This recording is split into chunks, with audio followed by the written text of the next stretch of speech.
I think we have a continuation there. I am going to spend some time, sorry about that. I am going to spend time on a couple just brief topics to help you think a little bit more about these areas. So let's start with the area of internal marketing. Oftentimes, I don't think our industry thinks a lot about strategically using the tool of internal marketing to communicate with target markets. But remember, it's really a distribution story. Remember, if again, I'm a great employer and I've focused on my employees and being a high quality employer. Now, again, this only works if I'm a high quality employer. So review your operational standards and practices and make sure your organization is high quality with all stakeholder groups, not high quality just with external guests, high quality with internal employees. That's why as a marketer, I'm a big believer on human resources because human resources is a key component to marketing. See, everything is marketing. Do you get my continued theme here? But again, if we are treating employees well and being an employer of choice, then they are a sales force for everything we're doing because they take pride in it, they deliver it better, and all of that is great marketing. So internal marketing relies on that internal group, whether it is board members, volunteers, or paid staff, that if we're, again, great human resource providers and doing a great job in serving those markets, our greatest asset, our human capital, we call that. When we invest in our human capital, then we tactically may want to utilize them to help us market to our targeted groups that are external. Makes perfect sense. And you think about it, think about the greatest employers, and their people are talking about it all the time. They're internal people. They're talking in prideful ways about what their organization does and how they do it. And they are walking public relations experts, but they are walking billboards for their organizations. So I invest my time first with organizations, again, in the quality of the experience operationally, but also the human resource investment and how employees are treated. So oftentimes I'll do an employee survey first when I work with organizations to learn ways and messages that their employees are sharing, because that will hurt them badly, and you all probably have a story related to that. So you get it. I know you do, unfortunately, because we've all worked for people that we wouldn't consider high quality. I don't want you to be that type of employer, because it's going to make marketing communication when we go to external markets near impossible. Okay, can't talk out of two sides of your face. So we want to make sure that's intact. Have I talked about that enough yet? But that's marketing. Welcome to it. So internal marketing, if you look at your cards from previous weeks in each of the topic areas, we simply say, we also refer to this as four walls marketing, meaning everything we have going on internal to this organization and every asset, every human capital asset, volunteer, board member, stakeholder, employee, how could we help utilize them to reach, if at all they're connected to, our target markets. So depending. So very formally, it's referred to as four walls marketing, where an organization ensures every employee and other stakeholders related to the internal organization and target market is aware of the various promotions and offerings that we're providing and that they potentially could have an impact on it. So really important we share our marketing plan with our internal groups. Why are they not knowing where our focus is and where we're heading? Because one, they'd make a contribution to that. Hands down, I know it 100% of the time. Convince me otherwise. No one can, because it works. If I educate, if they haven't been involved in the process, but I share afterwards, this is what our team has developed in terms of where we're going next year and how we want to get there, they will make another contribution to that that will be beneficial. Again, everything is predicated on the idea that we deliver high quality experiences and we are good employers, right? We are good to volunteers. We are good to stakeholder groups that we serve. If we're not, then this conversation is a little different.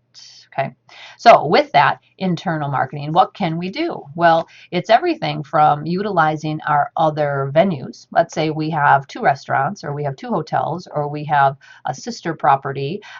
Utilizing what kind of internal kind of cross marketing we could do. We had a student writing marketing plan a semester ago that was for a restaurant.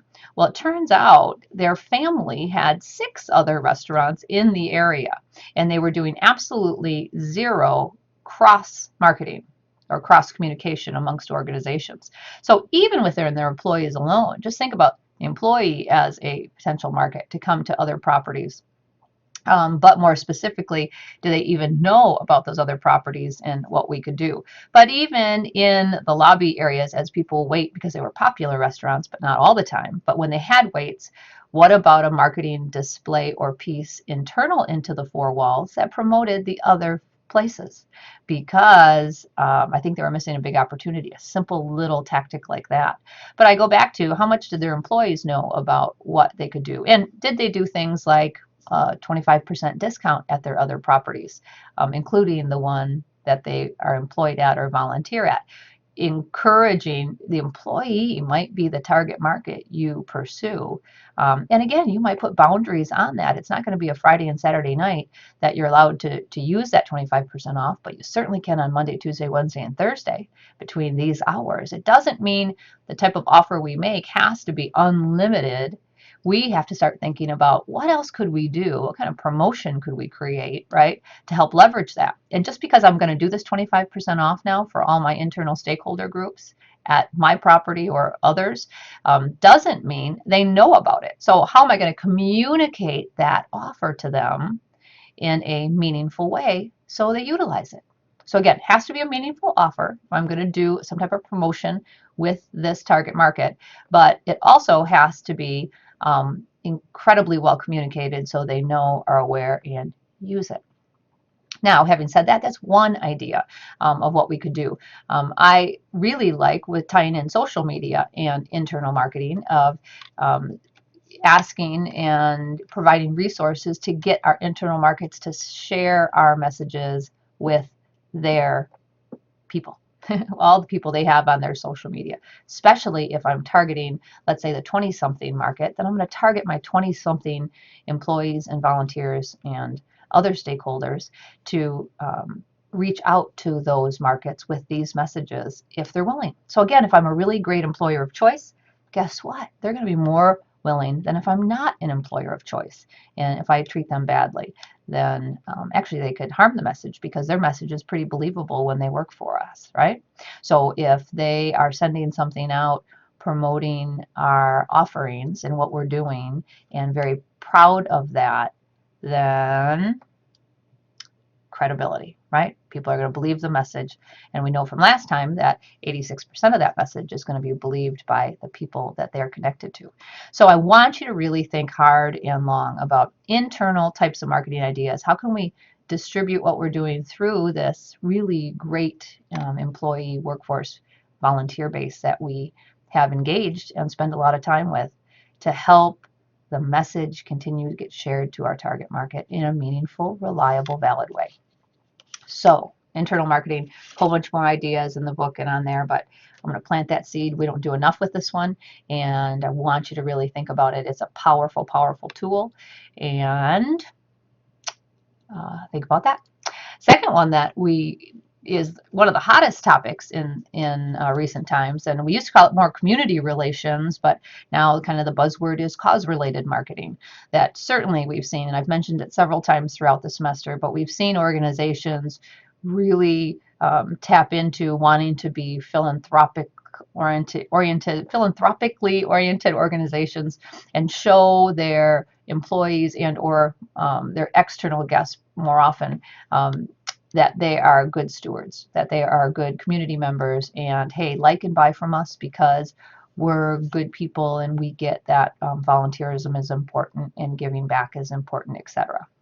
Now, as already shared with you, my personal feeling on this, but I can give you a lot of evidence, as I hope I have already, related to it is I don't like this to be a cheesy tactic at all. So don't make me believe that you are doing a good steward by just asking me for money or to do things for you. You better be pretty genuine, or not even pretty, absolutely genuine in your embracing a community relations tactic that is part of your passion and your vision and your mission, and then this will be an effective communication tactic.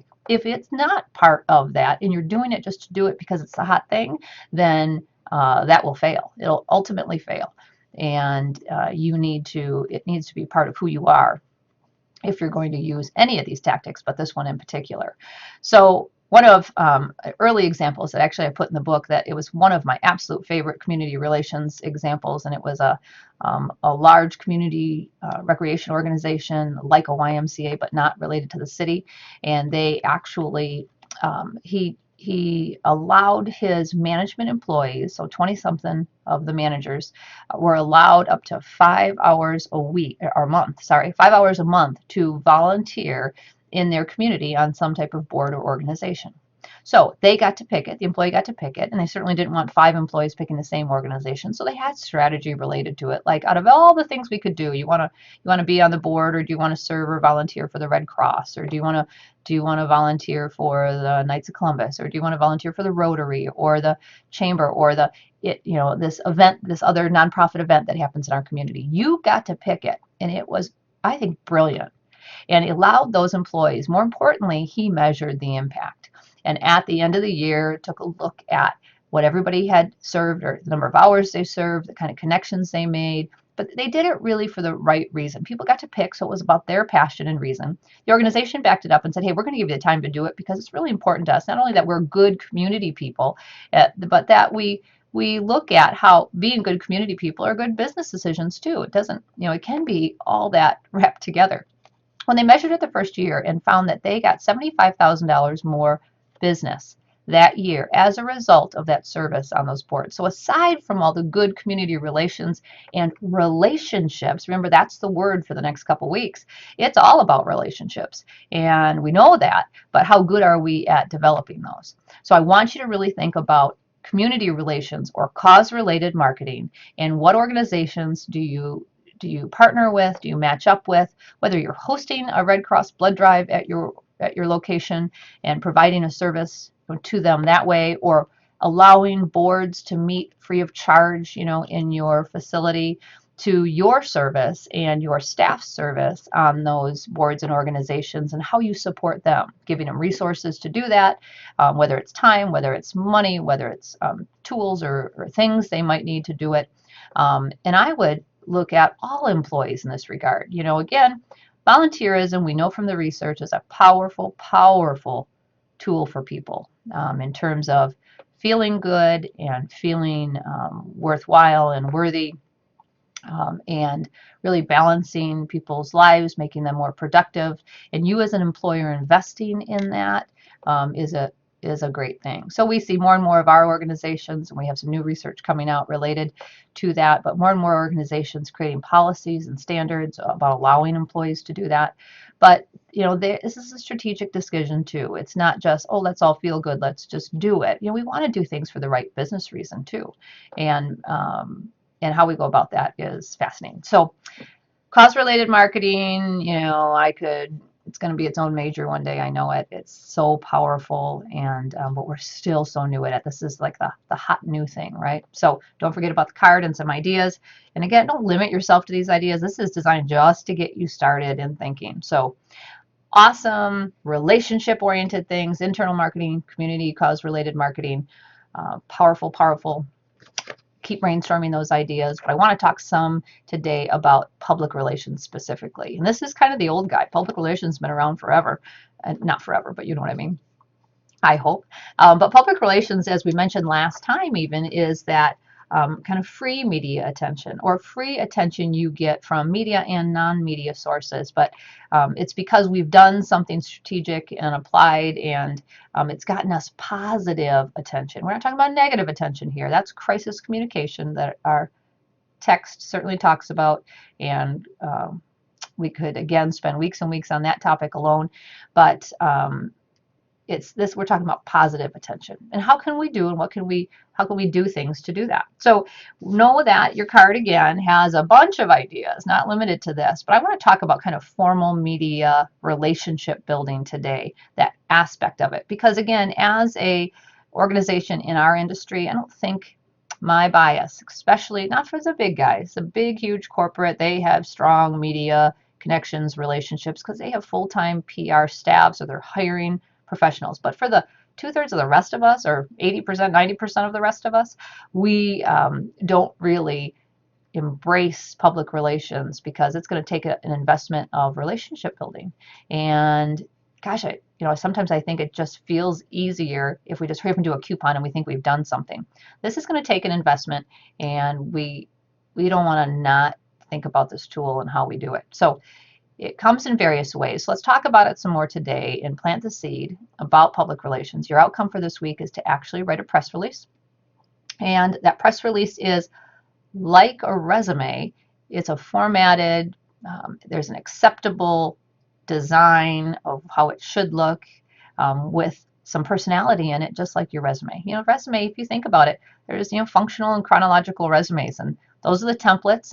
And the world has said culturally for us, this is the acceptable way to communicate your skills and talents is in that resume. Well, public relations is a lot like that. And I may even use analogies today that embrace those concepts that way, because there's no difference. Your resume is your collateral piece, right, that you've designed to communicate with an employer that you're the right person for that job and you want that job.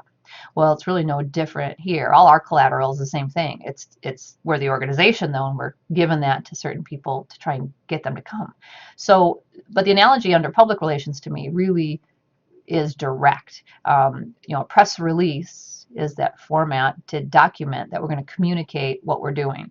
Now, more and more, as we'll talk about in a second, those ideas are pitched first, but then we have to formally give them the content. And that content we're going to give them is in the form of a press release of who, what, when, where, why, what newsworthy, interesting thing do we have going on that they might want to consider putting in their media publication or their station or their whatever, what's meaningful.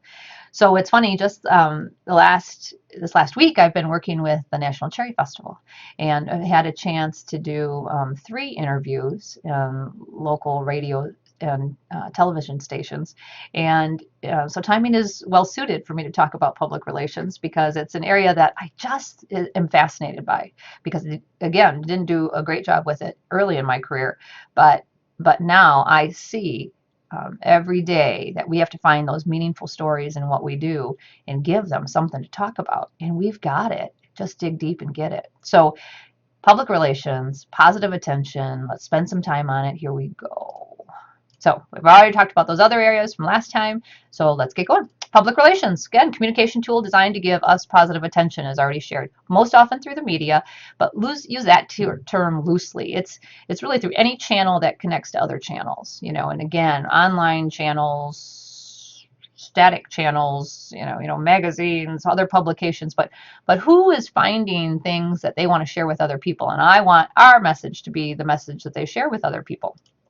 It costs little to nothing, but our time, effort, relationship building, the costs are related to the human connectivity and our ability to find our newsworthy stories that we can share with others. I mentioned already the press release is kind of that formal resume tool, like your resume is your tool to communicate, hand it to them, getting you some positive attention idea, right? Communicating. But press releases in general by the media are never read. And you said, okay, wait, Patty, you just told us we had to write a press release and that this is this resume type formal tool we use to talk to the media, but now you're telling me nobody reads them. And that's absolutely the truth. And I think, I've attended many PR type seminars in the last many years because, again, wasn't my greatest skill set, and I wanted to develop that. It's kind of like social media too. I continue to seek education and training related to social media because, I know it's an important tool and I better brush up my skills, or, I'm not going to be that current marketer. So we always have to do that. So related to press releases, what I've completely learned and is reaffirmed every time a media source or other people say, if you send me a press release and that's it, I tell you what, I get thousands a day. You take a national publication or international publication, but even a local paper, they're inundated with people who want their attention, but their tactic tends to be, well, good, I'm just going to mail my resume to them, right? Oh, did I use that analogy again? Yeah, because it's the same thing. So many students that I've worked with over the years tell me their tactic to getting positive attention is, I just sent out 50 resumes. Oh, great. You and hundreds of other people just sent out 50 resumes. So if you're going to use that as your only tactic, it's going to take you a long time to get that high quality job you're looking for. You need to build relationships to get that resume attention. Well, it's the same thing here.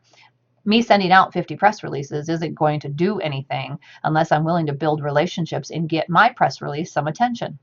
Unless by chance it's the biggest, greatest thing that's going on and the media naturally wants to talk to us.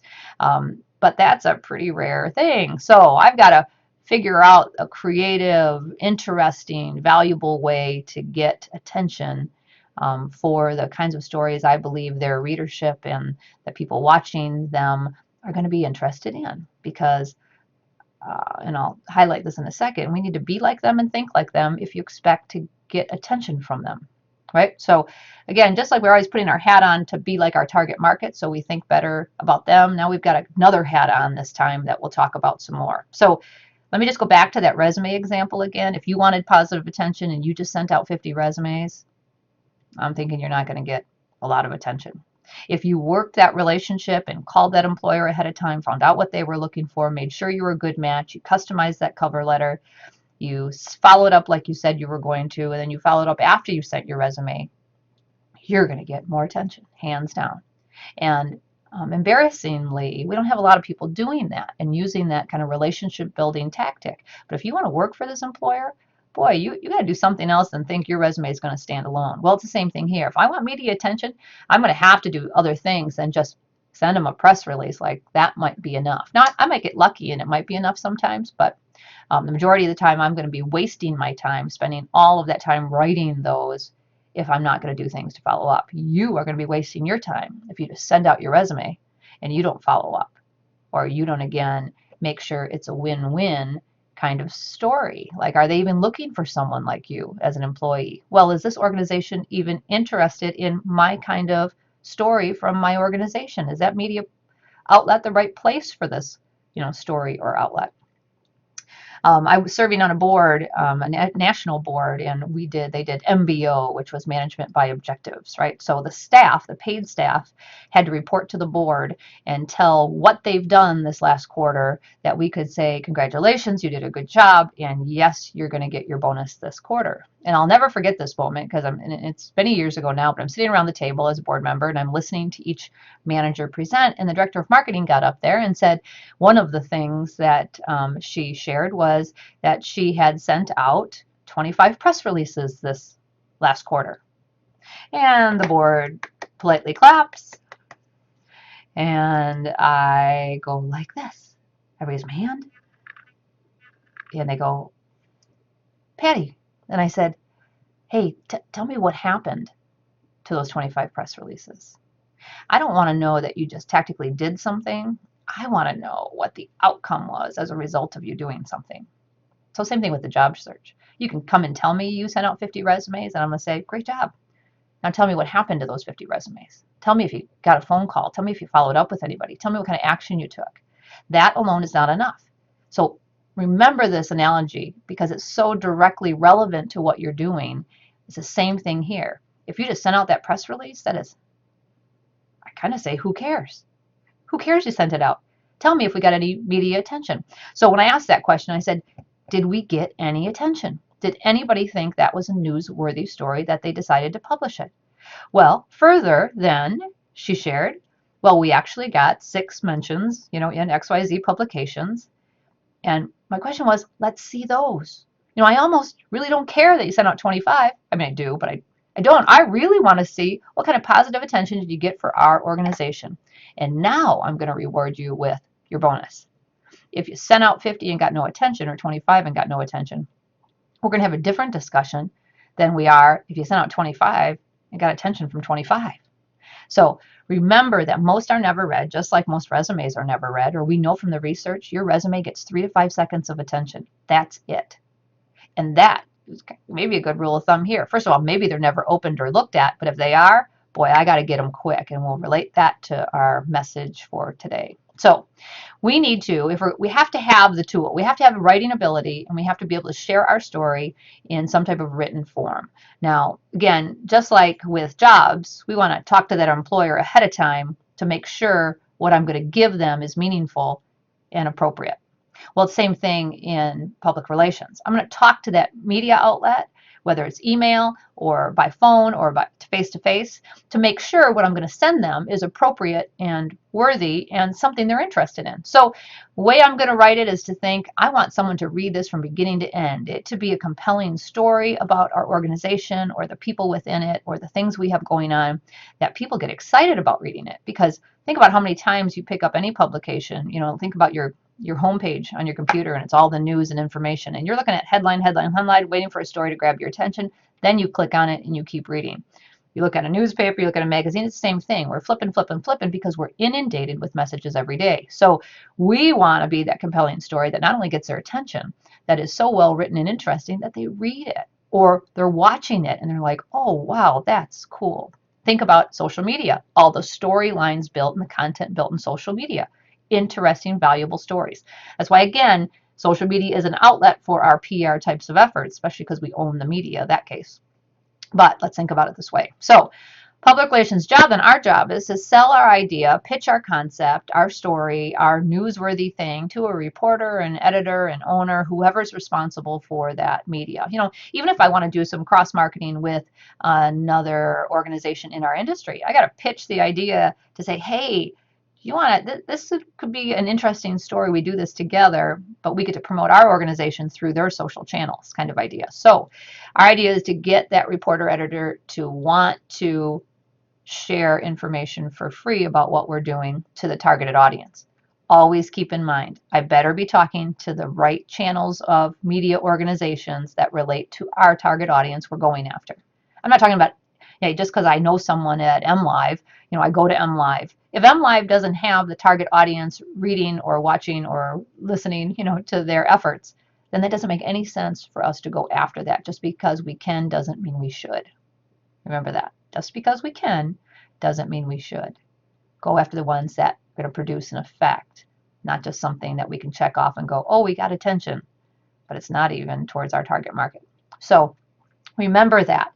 Just like the job search, if you just send out your resume, it's not going to get a lot of attention. But if you call employers, engage with employers first, and then send them a resume, you're going to get more than 3 to 5 seconds of attention. So same thing here. If I do that work up front and build a relationship with the media outlets that make sense because we have similar target markets and we have things that their readership or listening group or whoever's engaged with them might find a value to and be very interesting. So we're going to pitch ideas first. And I'm going to say, just like I did this week, and I'm going to use this example because this is a real story yesterday. I'm at the National Cherry Festival and I'm interacting with visitors from around the world. And I have the greatest job there. I'm there to evaluate the quality of their experience. So we're collecting email addresses as part of that. But I'm going to tell you, the most fun I have is I get to spend all day talking to their visitors. And their visitors are from all over. And my favorite question to ask, I have a couple of favorite questions, but one is, as I'm interacting with them and collecting their addresses, is where you're from. Where are you from? Because that connects us relationship wise, right? I can probably connect 90% of the time to geographically where they're coming from through my own travels or where I've lived or people I know or something about the city or their area they're from, or I can follow up question to connect with them. And that's about relationships. So it tends to be an opening question I ask because I know I can tie us together. A whole bunch of visitors this week from Chicago. Well, I lived in Chicago for 5 years or outside of Chicago. So automatically it connects us a little closer when I say, oh, I lived, many years ago, but I lived here. And then they say, oh, I've been there. And then we can say something about, the Chicagoland area. Well, visitors from all over. And so that's my tactic for relationship building. And you need to kind of figure out yours too and what those comfortable questions are. But further, aside from asking where they're from, especially for those who are coming from kind of not the most typical places within Michigan or the Great Lakes states, but many visitors from around the world and certainly around the United States. So a visitor from Kansas, a visitor from California, Oklahoma, all over. It's just really so fun. So my follow-up question is always, how did you get here? How did you get to northern Michigan, right, to attend a National Cherry Festival that's 89 years old? And I have my talking points. I know the fun facts about the Cherry Festival, but how in the heck did you get here? And the stories I heard are really, I call them goosebump moments, just really cool stories. And family from Colorado attending a convention in Chicago, and the 15-year-old daughter is the whole reason they ended up driving 5 hours north, right, to get to the National Cherry Festival because she found it online. No connection to Michigan, had never been to Michigan before, right? And all because they're attending a Colorado family attending a conference in Chicago for 5 days, decide to tie in us because some of that online social stuff worked. And that 15-year-old drove the decision for her family. So don't forget the power of all market segments. Who makes those travel decisions? Oh, yes, indeed. Those young people in those families have influence to that. But we know most often it's that female head of household who makes most of the decisions related to travel for those families. So again, I could go on and on, but one of my most fun interactions was just yesterday. And it was so important that afterwards I text the director of the Cherry Festival, the head of PR for the Cherry Festival, and marketing for the festival to say, I got to tell you, I took a picture of these people on my phone and I sent them this story. And I said, this is one of the best stories I've heard yet. And sure enough, they agreed. They were giddy, and they said, "Can you come on the news at 5 o'clock? We want you to tell that story to the media because it is a great story." And so, I when I think about this power, and I know I'm adding to it or belaboring it, it's the key to it all. The key to it all is finding the meaningful, interesting stories in what we're all doing, and they exist, whether they're through our employees, our volunteers, our visitors, something we're building, something we're doing. We have so many interesting things. So don't be ordinary in how you deliver the message through here. So going back to the family, a person comes up and I'm interacting with them and I'm like, so where are you from? And they say Oklahoma. And I said, Oklahoma? That is awesome. How did you get here? And she said, well, I have to tell you a story. And she goes, I love cherry jam. And I love cherry jam, have been buying it for years, and Smuckers quit making it. So I emailed Smuckers and I said, don't quit making it. I love cherry jam and you're not making it anymore. How come? And they said, we're sorry. We just decided not to make it anymore. Um, I'm sorry. So Smuckers decides not to make it. And this woman's husband says to her one day, because he knows how passionate she is about cherry jam, and he said, um, there is a National Cherry Festival. And when you retire, I'm going to take you there. And so they literally were on Cherry Festival grounds for 15 seconds. The welcome area happens to be right in that area. I just got lucky enough to talk to this woman and asked her the right question at the right moment and got this unbelievable story about how she got to the National Cherry Festival. They had never been to Michigan. It was her retirement gift to come to the National Cherry Festival because she wants cherry jam. And I told her, we're going to get her more than cherry jam. Holy moly, we got cherries everything. So, and then I said to her, I go, I got to tell you, this is the best story I've heard. And I'd love to take your picture and I'd love to put you on our social media. And I'd love to share this with our staff because that is dedication. That's commitment to travel all that way. So they brought their best friends from Kansas too. So there were four of them, all people, mid 50s, traveled all this way. And I said to them after I took their picture, I said, would you like me to send it to you? So you have this picture because really it was a cute picture. They looked really good. And the one woman said, yes, will you send it to me? And the one woman I emailed it to, the other woman, she said, will you text it to my niece because she knows how excited we are to come here. So I literally took my phone out. I said, put the phone number put the phone number in and we'll text it. Well, the niece texts back and says, what a great picture. Because of course I put the National Cherry Festival emblem right behind them. So it was in the picture. Important always to be positioning and making sure your story is told in those photos, right? And she said, her text back to me. So the niece from Kansas texts back and says, oh my gosh, this is a great picture. Thank you for sharing it. She has been so excited to take this trip. And now we've got a story. So maybe 500,000 visitors, right? 500,000 visitors are going to go to the festival.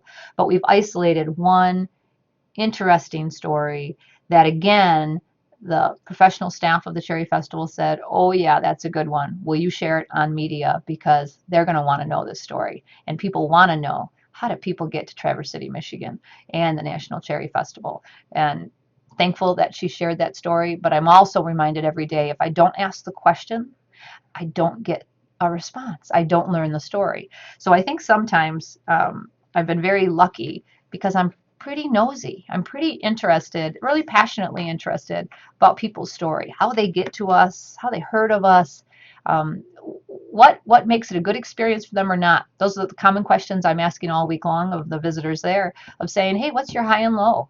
8-year-old kids. I went up to them and said, tell me the best thing about this festival. And they told me the cherry guy, the big stuffed cherry that walks around with pictures and eating cherries. Isn't that great? And then I said, okay, what's the worst part of this festival? What would you do different? What don't you like? And this little 8-year-old girl looked me straight in the eye and she said, nothing. Now, one visitor's remarks and a whole bunch of other folks have other things to say, but if we don't ask the question, we don't get the information. And it makes what we do so much easier when we learn from that. So I'm going to send thousands of people an email survey for them, for that organization next week, and it's going to help with everything from operations to marketing to storytelling, right? To strategy development for next year. And if it wasn't worth it, they wouldn't do it. So, having said all that, you got to pitch the story. So, now we've got this story about this family from Oklahoma. We go to a media outlet who happens to be on site at the festival because they're trying to capture stories. And we say, hey, we got this story from this family. And I got her information to share also so we could get a hold of her while she was at the festival and see what happened during her experience. So, we're going to continue the story. It's not like a one and done, but how can we learn more and share more? The public relations expert for the Cherry Festival also said Midwest Living would like this as a story too. So again, capturing it now, not just in Michigan local publications, but throughout the Midwest. So interesting stories are worth it. You got to find them, you got to develop them, and you're going to use them through all your outlets. We could take that story, put it on social, put it through Midwest Living, a partner that makes sense, but their readership. We're going to do it through the local, news. All one story, if it's well developed, can happen. So thanks for letting me share that. We have to do it in acceptable formats, just like your resume. If you don't follow acceptable formats, you're not going to get any attention. In fact, people are going to throw it away and not get you 3 to 5 seconds of attention. Same thing here. We've got to do it in acceptable ways to the media outlet. And then we have to answer the 5 W's and an H: who, what, when, where, why, and how. Make sure that we've been thorough in our summary of what it is we're trying to share.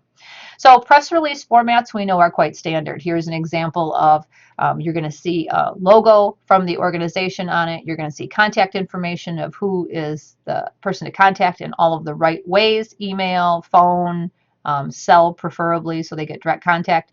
You're going to see a header saying for immediate release or for release on a certain date. Releases that are immediate are easier for people to manage than them having to keep track that you don't want this released for another week or whatever. A headline, lead sentences, and then the story. Okay, so you're going to see similar kinds of formats, and you can look online and through any association or organization, because they oftentimes put their press releases online so people could have those. But these are their most important, meaningful stories that they want to share. And again, here are common examples, and you'll see they're very similar in format. There might be some single spacing, double spacing. I'm going to give my public relations press release in any format the organization wants it. If they want it to be videoed and we share it that way, I'm going to give it to them that way. But I'm going to ask them, how do you want it? Same thing you should be asking of an employer. How do you want my information? Do you want it in a resume? Do you want me to hand deliver it? Do you want it in snail mail? You tell me and I'll do it that way. That's relationship building. So same thing here. I talk to the media outlet and say, how do you want me to present it? They tell me what they need and want, and then hopefully I do it in that way and do it a little better even, right, to do that wow factor. So we know the key to writing a release is to know the format. And again, you have a template in your textbook of a format. It's pretty standard, generic format, but always remember, customize it to the outlet. How do they want it? We're going to give it to them. Now, there's also a public service announcements that's for oral kinds of storytelling organizations, right? So TV, radio. We're going to take this written release and we're going to condense it into a 15 or 30 second or 60-second spot if we can get that on those organizations. But it all stems from a good press release to move it then to an audio kind of channel. So I just want you this week to write a good press release, knowing that you could condense that and organize that in a way for a PSA or a service announcement or a 30-second kind of blip. So the first key to a good release is interest. I've belabored that enough. You've got to find the newsworthy story. Don't think just because you're having an event that that's interesting. In fact, I've had many media people tell me, who cares? It's like my favorite line that they've said to me, so I share it with you. Who cares you're doing an event? Who cares you're building a new wing? Who cares you're renovating? Who cares you exist as an organization? You got to tell me why that's important. So you got to think like the media outlet and develop interest. So know what innately interests people affect me directly. Things that affect me are naturally more interesting. Also, things related to love, sex, money, and death are more interesting. That's why you pick up any publication and you're going to see more negative news than you are going to see positive news. Well, it's not that people don't like positive news, but generally people like reading more negative stuff. How kind of sad is that for one element, but it's what people want to read. Think about what you read first when you look at headlines. So if it's going to be positive attention, boy, it really has to be interesting because it's naturally not what we're most interested in. So I got to find the compelling story. So I had years ago had volunteers working for a daddy-daughter date night, so common in parks and recreation settings, and they wanted to get attention for their daddy-daughter date night. And I'm like, well, it's not all that interesting anymore. People have been doing daddy-daughter date nights all the time, and although there's a market that's more interesting, if we want media attention about it, let's get a dad-daughter story.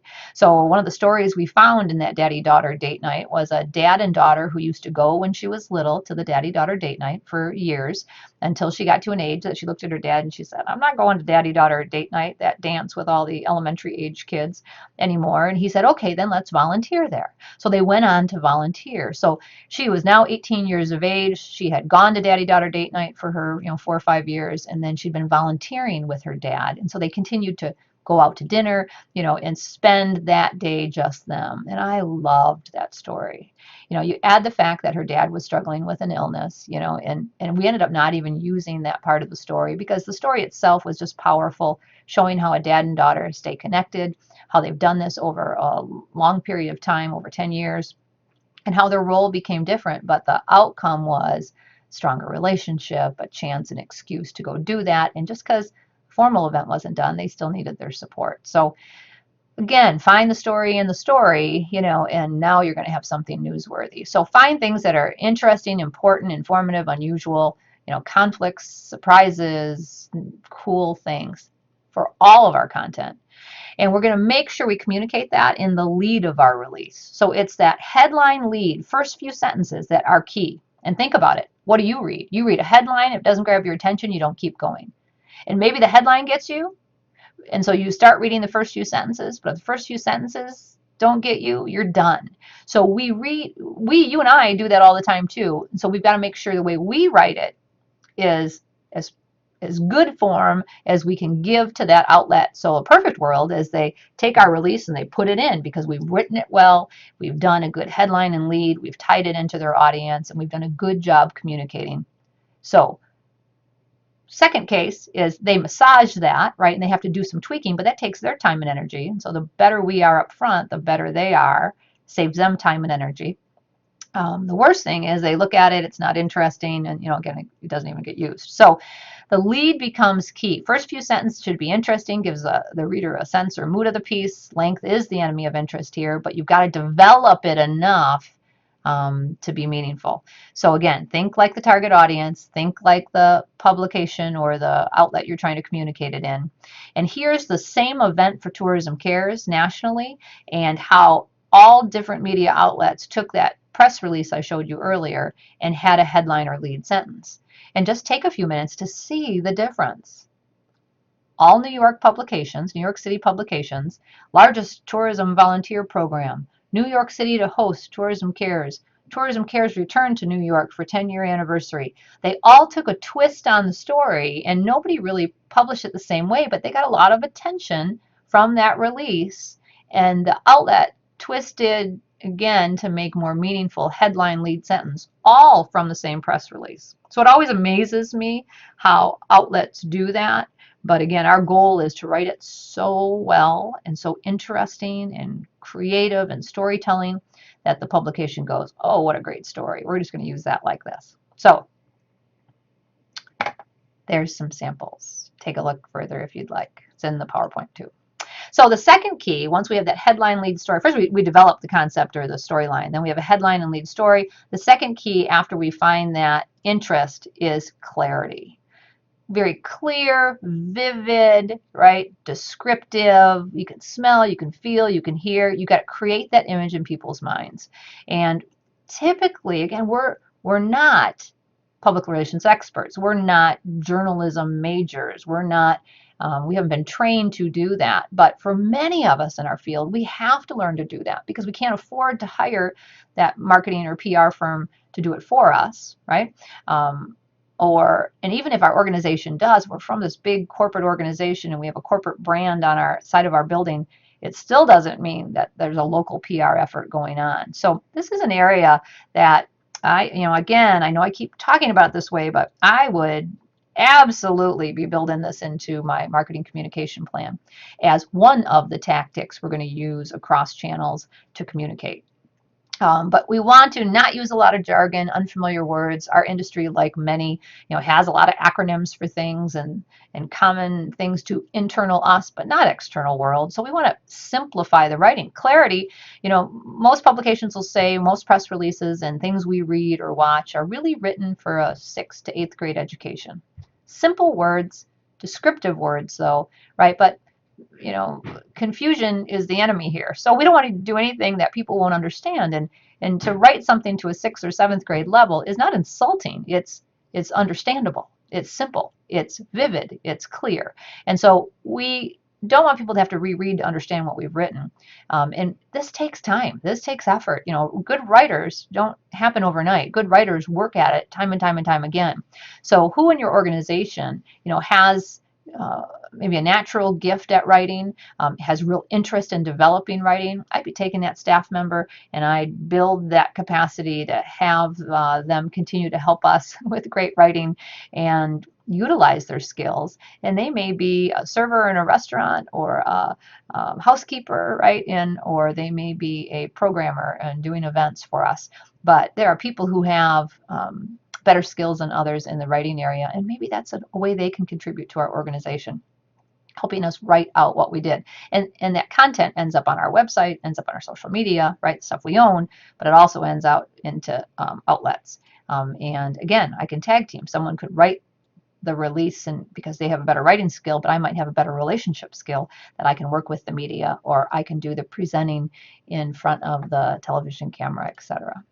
So the third key to a good story, first of all, we've got to have a great story, and we've got to present that with headline, lead, sentence to generate that interest. And if you go back to the AIDA model, attention, interest, desire, action, that's how this release has to be written too. And this is how I have to pitch it to an outlet.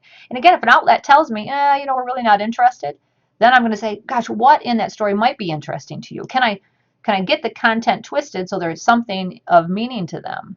I go back to, I forgot one outlet that they're going to share that story of the Oklahoma people with, and that's the Pure Michigan campaign. So they sent it to the social people at Pure Michigan and said, this is a good story for our state of how people get here. So third key to a good release, again, is authority. Again, always remember, what kind is giving this power? Why is this going to stand out amongst the 1,000 other press releases or stories that exist for an organization to decide, yes, this is good for the newspaper today. Yes, this is good for our social media today. This is good, this is interesting, valuable. Are we first? Are we best? Are we last? Are we one of many? So give me. Authority also kind of relates to interest at the beginning, but this gives it power, right? So what kind of people are tied to it, things are tied to it, storylines are tied to it, and just say, this is important because why? Why should someone keep reading? Why would they do it? So we want to always put our facts together here, and giving it power, make sure we've addressed all the issues of those 5 W's and a call to action. So remember, AIDA model, attention, interest, desire, action. We need to do that in this case and make sure this release ends with how they get more information, how they obtain access or register or whatever it is we're trying to get them to act by. Don't leave a reader hanging, complete that story. So it's kind of like fishing for me. You've thrown out the hook, and now as soon as they get into that story, we've hooked them, and now we want to reel them in, which means they got to have a call to action. So think of that CIA, clarity, interest, right, and authority. And that's what we're doing here. So again, getting people to read the whole storyline. I'm using that Tourism Cares example, but is it interesting enough that people want to keep reading? And you've told them, hey, I have interest in this. How do I, and what do I do to get there? Okay. So having said that, again, most organizations have a whole bunch of press releases on them. Here's ones from PR.com. Here's Meeting Professionals International. They all have in their organizations or associations a section about press releases, who to contact, stories that have been written. So we have a whole bunch of examples. Here's the International Association of Exhibitions and Events. They have press releases, etc. Here's a sample from our Michigan Care effort. We have a volunteer who is a PR expert who writes our press releases for us. I can do it. I'm not going to do it as well as she is. She's unbelievable at how she kind of organizes this. So here's a sample of our format and the information related to that. After our Michigan Cares events, we get a sheet that summarizes all of the places we were on television. Here's the amount of time we had on those television. If we had to pay for that, look at here, thousands of dollars in ad time that would have cost us. In 3 short mentions, it was $23,000 worth of value of ad costs if I had paid for that. Well, we'd never have a budget for that. Where was $23,000 going to come for our volunteer events that we're doing around the state? So we have a newsworthy story though, and if we keep doing that, we can get some attention. So this was, Belle Isle Media. And so far in each of our Michigan Cares events, we've had media attention, and always an area we can grow in, because I think, again, we've got to do a better job now that we have some history telling stories of what we're doing and kind of impacts. But further, these were online publications, and then this sheet goes on to do print publications that mentioned our effort. And if you look here, Detroit has an obvious tie because we're doing a Detroit project this time, but Columbus, Ohio, Seattle, Washington, we had publications from around the U.S. telling our story about this little Michigan effort we're doing because of a good PR effort. So again, look at the number of visitors per month on each of these publications. Again, whether that got read or linked to, we don't know, but we know we reached out to powerful publications. And again, our PR expert, right, helps do that for us, and how lucky we are. So every organization has the same capacity and tools.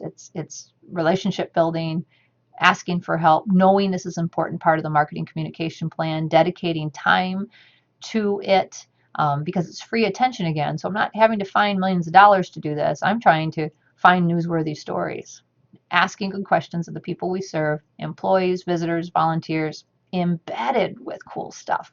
And again, things that people would find interesting. So your job this week is to write a press release of something meaningful and storytelling that you think this organization has that the media may be interested in. I want to see you write a headline and lead sentence, format it in a way that's acceptable. I'm going to make the assumption that you've built the relationship with that organization, or media outlet. Maybe you're trying to get attention through the Pure Michigan social media, and you would have talked to Chad and said, Chad, I've got an idea for a story. What do you think? And he says, sounds good. And you're going to give him the content that he would use with that. So read the chat. I know you've already read the chapter. Let me back up. Read the chapter again. Make sure you know the resources are in there. Your job is to write this. Know that this is such a powerful tool in our toolkit. I can't think of a marketing plan that I haven't utilized public relations, and maybe it's my bias, but I see the direct impact. And I'm going to tell you again, like yesterday, 5 o'clock news, got to tell the story. Why? Because it was worth it. And they liked it. We liked it. Win-win. Positive attention. Who can't get excited when you have people coming and visiting and making a difference in their lives? So my hope for her is that cherry jam, and I'm going to follow up with her next week and make sure she got it and find out, because again, if it's a good story, you keep it going. It's not one and done, and you do things full circle. So have a great week. Get that media attention from traditional media and other non-media traditional kinds of sources, but people who are talking to your target market are the people we want to link to and through. Relationships are key. Remaining chapters relate to that very significantly. It's really been one of the keys throughout this whole planning process, but really here, teams Our team is very broad. Have a great, great week. Thanks again.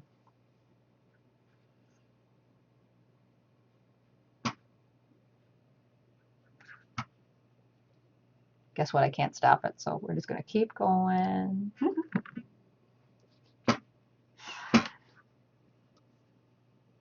Oh, I can stop it now. I got the right button. Have a great week.